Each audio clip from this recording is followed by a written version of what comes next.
संध्याकाळच्या जेवणासाठी काय बनवायचं विचार करत असणार तर हा मेनू तुमच्यासाठी अगदी उत्तम ठरू शकतो. अगदी छान पटकन होतो आणि हेल्दी आहे. इथे डाळ चकोल्या मी बनवणार आहे. सगळ्यांनाच माहिती आहे की क्वचित असे लोक असतील जे डाळ चकोल्या करत नसतील किंवा मग खाल्ल्या नसतील. पण आता रेसिपीला सुरुवात करू.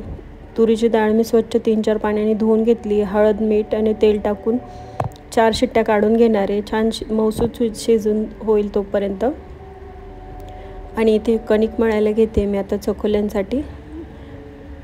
ओवा, मीठ, हळद आणि चवीपुरता लाल तिखट एवढं मी हे सगळे ॲड करून घेतलं आहे आणि छान पीठ मळून घेते. 4 ते 5 चपात्यांचं पीठ होईल एवढं मी पीठ घेतलं आहे. आणि ते मळून झाल्यानंतर आपल्याला रेस्टिंग टाईम द्यायची गरज नाही आहे. लगेच आपण चपाती जशी लाटतो तसं लाटून घेऊ शकतो. आणि जास्त पातळही नाही आणि जास्त कडकही नाही असं मळून घ्यायचं आहे आपल्याला पीठ. 4 ते 5 हिरव्या मिरच्या घेतल्या होत्या फोडणीसाठी.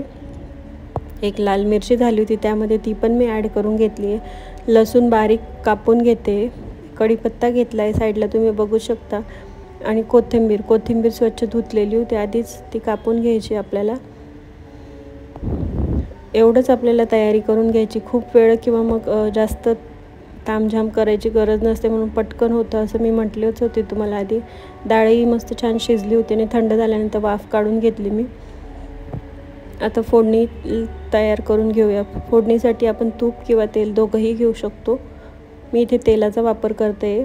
तेल छान तापलं होतं. मोहरी, जिरं, कढीपत्ता छान तडतडल्यानंतर आपल्याला बाकीचे सगळे जिन्नस टाकायचे आहे. जिरं पण इथे छान फुललं आहे. आता मी हिरवी मिरची यात ॲड करून घेणार आहे. आणि कापलेला जो लसूण होता सगळं मी एकत्र केल्यानंतर जसं आपण डाळीला फोडणी घालतो त्याच पद्धतीने करायचं आहे.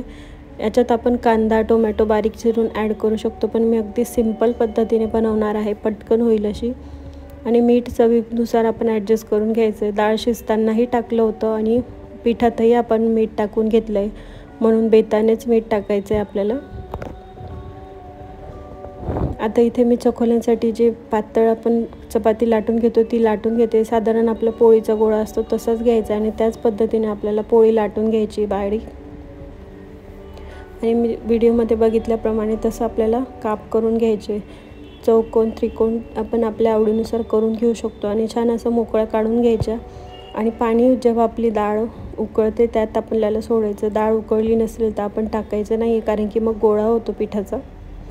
उकळत्या वरणात किंवा वरणमध्येच आपल्याला हे टाकून घ्यायचं आहे. अगदी पटकन होऊन जातं. 10 मिनटं लागतात फक्त शिजायला. जेवढ्या बारीक लाटल्या ना तेवढ्या लवकर शिजतात.